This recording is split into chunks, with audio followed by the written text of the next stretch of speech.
ক্যারে মানে কি হচ্ছে রে? ভাই আমি যা দেখি এই প্রার্থী বাড়ি বাড়ি যা ভোট চাচ্ছে আর একটা করে খাম দিচ্ছে। তারপরে আমার সন্দেহ হলো, পরে খোঁজ নিয়ে দেখি খামের ভিতর 500 করে টাকা। তাই নাকি? ওস্তাদ এই শালাক সানডে মানডে ক্লোজ করে দেই।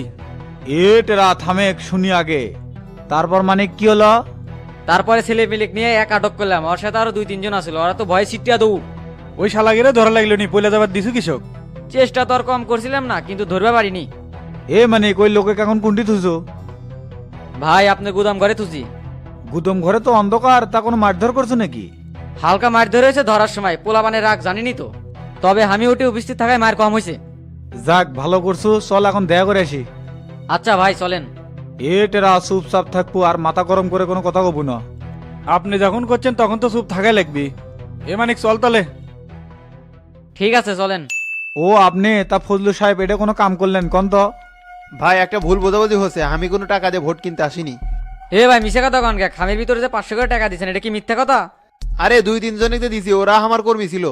দেখেন ফজলু সাহেব, এই ইউনিয়নে আপনি একজন চেয়ারম্যান প্রার্থী, আমিও একজন চেয়ারম্যান প্রার্থী। জনগণের বাড়ি ভোট চাইতে গিয়ে কর্মীর বিল মিটেবেন, এটা বলে হাস্যকর কথা বলেন।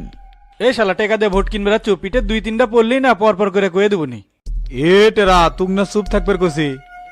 ওস্তাদ আমার হাত খালি স্পিস করতেছে, চুপ থাকি কেঙ্কা করে। দেখেন আপনি যেটা করছেন সেটা ঠিক হয়নি, আমার মনে হচ্ছে আপনি আমার সম্পর্কে অজানা। আপনার সম্পর্কে খুব ভালোভাবেই জানি, তো এটা একটা মিস্টেক হয়েছে ভাই। তো আপনার সলবাল ধরে আমাকে খুব মারধর করছে। মানিক উপস্থিত আসছিল দেখে অল্পের ওপর দেখে আছে, পরশু নির্বাচন, আমি কোনো ঝামেলা চাই না। ক্যারে মানিক ধরে নিয়ে আসার পর থেকে কিছু খাওয়াছো না ইনকা করে বসেই থুসু? না ভাই কিছু খিলেনি। তাহলে তুই একটা কাম কর, মোমিনের হোটেল থেকে কাচ্চি বিরিয়ানি নিয়ে এসে খিলে। আমি কিছু খামু না, আমাকে যাবার দেন ভাই, আমি চলে যাই। ঠিক আছে আপনাকে যেতে দেওয়া হবে, তবে একটা কথা মাথায় থুয়েন, আইন অনুযায়ী ভোট চাবেন আর অসৎ উপায় পরিহার করবেন। ঠিক আছে ভাই, আপনি যা করলেন তা সব মাথায় থাকবি। আচ্ছা চলে যান তাহলে। আপনাকে আমি চিনবার পাচ্ছি না ওস্তাদ, গ্রামে এসে একদম বদলে গেছেন। তো আমার কি করবে কোষ, ঘুমন্ত শামসুক জাগে তুলবে করছু? তা কই নাই, আপনাকে যারা বাস দিচ্ছে আপনি তা আগের মাফ করে দিচ্ছেন, আমি এটা দেখে অবাক হয়ে যাচ্ছি। সারা জীবন একই থাকবে কোষ, ক্ষমা করে দেওয়া মহত্বের লক্ষণ, যা সবার মধ্যে থাকে না। এই জন্য তো সকলের কাছে আপনি ভালোবাসা পাত্র হয়ে উঠছেন। তবে সকলে আপনার প্রতি উৎসাহিত আছে, সবাই আপনাকে ভোট দিবি। তাই নাকি রে মানিক? হ ভাই, এলাকায় ভোট চাপে গেলে সবারই একই কথা, কয় শামসুক ছাড়া কাকে ভোট দিব না।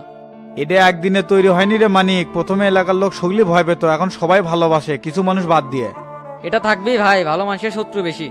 তো এখন কি করবে চাচ্ছ, মানুষজনের কাছে কি যাওয়া লাগবে? সৌজন্য সাক্ষাৎ করলে ভালো হয়, এতে এলাকার লোকও খুশি হবে নি। ঠিক আছে তাহলে সাক্ষাৎ করা হোক। টেরা চলে, তাহলে মানুষজনের কাছ থেকে ঘুরে আসি। মানিক তুমিও চলো। আচ্ছা ভাই চলেন। তুই তাহলে গাড়িটা পার করে আয়, আমরা বেড়ে দাঁড়াচ্ছি। ঠিক আছে ওস্তাদ। 10 লাখ টাকা ম্যানেজ করছি, বাকি আছে আরো 10 লাখ। এত টাকা কেঙ্গা করে ম্যানেজ করি? যা আছে সব দিয়ে দিলি তো 2 দিনে কর্মী খরচই চালাবে পারবো না।